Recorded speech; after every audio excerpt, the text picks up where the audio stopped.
So let's take another example. Let's say we're talking about a restaurant. So when you go to a restaurant, you often do not see the kitchen, right? Sometimes you do see a kitchen in the restaurant, but most of the time you just see the front, right? So you want the restaurant that you eat in to have a clean kitchen, but you cannot see the kitchen to see whether it's clean or not. What are some signals that you might see that might be evidence that the kitchen is clean, even though you can't see whether the kitchen is clean or not?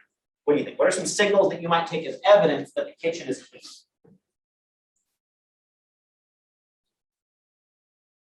Shiny floor. Shiny floor. The front of house is clean. Right? That's a pretty good one, right? Now, anybody could clean the front of house. You could very well send somebody to just clean the dining area and leave the kitchen, right? So seeing a clean floor is not proof. Oh, go ahead. Clean utensils and glasses. Another good one, right? Clean utensils and glasses. They're paying attention to detail, right? And again, you could just clean glasses and utensils. That's not necessarily proof that the kitchen is clean, but if you already have cleaning people who are cleaning and doing a good job, it will be easier for you to also do the front of house in addition to the kitchen, right?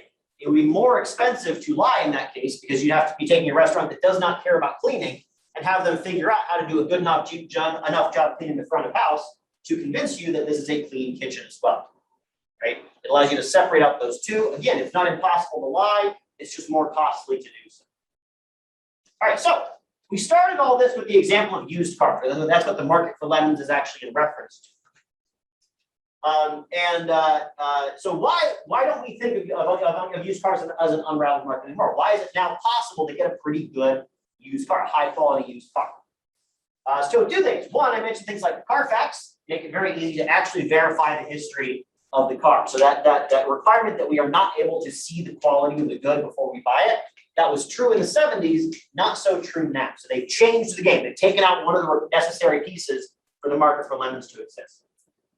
Another, before we had stuff like Carfax, and continuing on now, warranties are an interesting example of a signal. So how is that going to be used? How are warranties going to act as a signal of high quality for a used car? So let's think about it this way. You're a car dealer, or you're a dealer of used cars, and you have an option. You can either offer a warranty on your cars, or you could not do so. Those are two options you have. So why might you choose to offer a warranty or not? Well, one thing you have to take into account is how much it's going to cost you to service that warranty, right? The worse a car is, the more you're going to have to spend servicing the warranty, right? Because it's more likely the car is going to break down very quickly, right? It's more likely to have to go to the shop. And if you sold somebody a warranty, you're going to have to cover that. Okay? So if you have a bad car, it's going to be more expensive to service the warranty than if you have a good car. So this is going to give us a way in which it's going to be more expensive to offer the warranty if you have a bad car than if you have a good car, which is going to mean that the warranties can act as a signal of having a good car, right? So nothing's stopping you from offering a warranty on a bad car, but it's going to be a money-losing proposition. So if you think about this, right? You want to say, hey, my cars are really good. Also, I've got a warranty on them. Don't worry about it. It's going to be more expensive, right? So if you actually have a low-quality car, the cost of doing so is higher than if you have a high-quality car.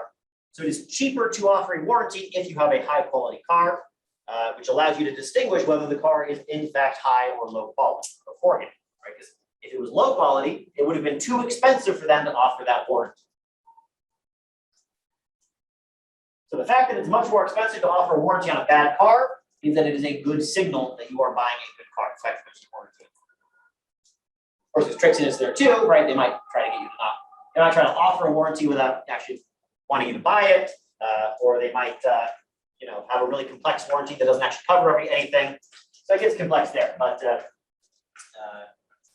in general, having a warranty is at least a signal of quality. Let's talk about another area here: signaling and education.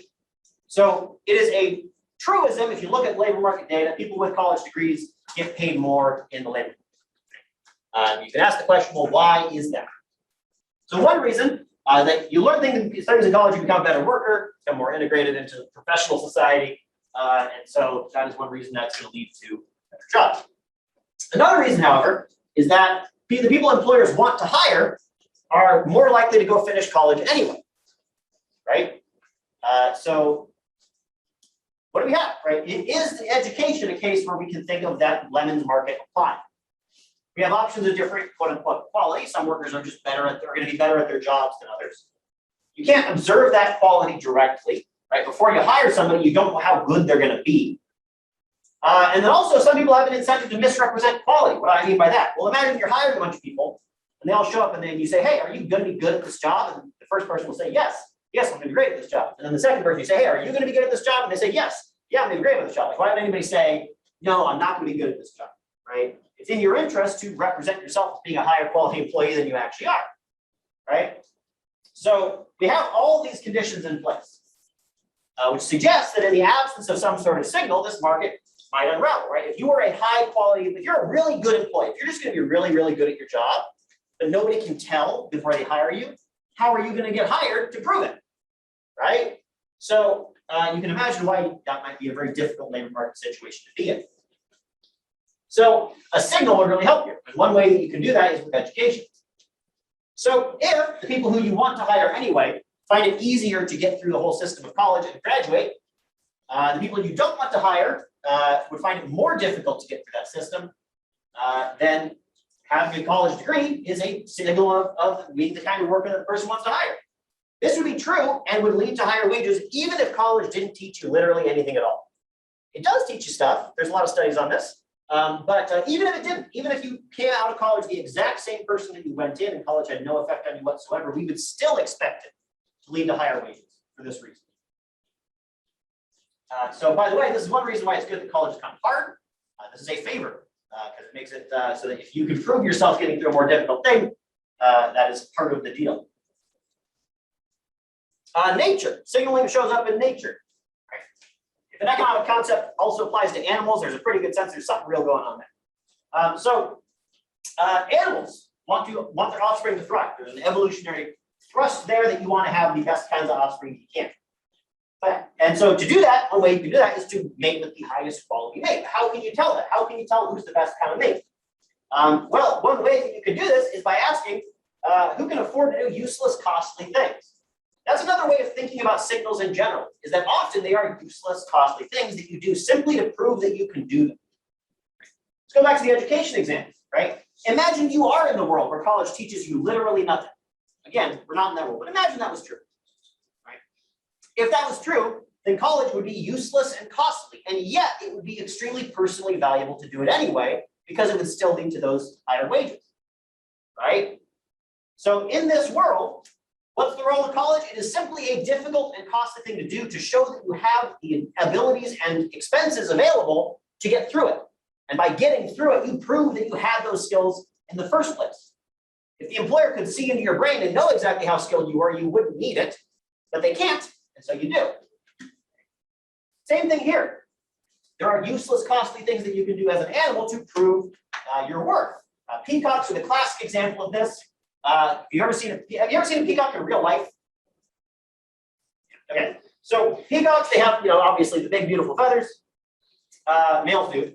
And this is a very costly thing to do, right? It makes you more visible to predators. You have to spend a lot of calories growing all those feathers. You have to work on eating a very varied diet to get all those colors. And then you have, it's really easy for a predator to catch you because you're super visible and you can't run that fast. Or at least not as fast as you could if you didn't have all those feathers.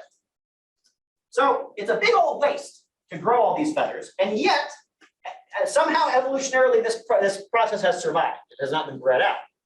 Why?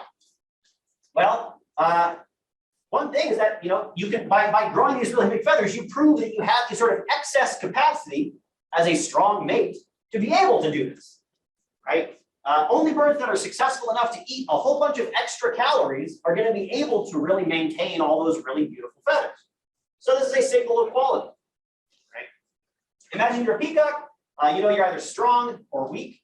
If you're a strong dad, you're more likely to have strong kids, right? That's just sort of genetics. So growing feathers takes a lot of energy. If you're a strong dad, then you will still have a lot of energy left over after growing the feathers. If you're weak, you could grow all the feathers, but man, you're having trouble finding enough food as it is. And so you might not be able to afford to grow all those feathers. The peahens, that's the female peacock, cannot see whether you're strong or weak, but they can see whether you have feathers. And so if they see the feathers, that indicates that you are looking at a strong potential mate. And so they're going to be the ones who get to breed. And then evolutionarily, that's going to be a persistent trait. In this case, they're not even really making a choice, right? Peacocks probably don't have the ability to like choose whether to grow big feathers or not. But the evolutionary process sort of works in a very similar way here to making a choice. It rewards the behavior that is evolutionarily stronger. There's lots of other cool examples of this in nature, by the way. There's some species of birds that do these sort of dive bombs to show off, where they go up really, really high and then they just sort of wag on the ground. Super dangerous. Like a fair portion of them die doing this, and it serves no real purpose. Like it's not particularly useful in hunting, but it does show off that you have the flying skills to go like that and still survive and pull out of it at the end. It's pretty much almost purely a signaling kind of thing. There's a life tip in this. If you can do something difficult that other people can't do, then you should probably do it so you can prove that you have the skill to do it. That is a signal that you can do that thing.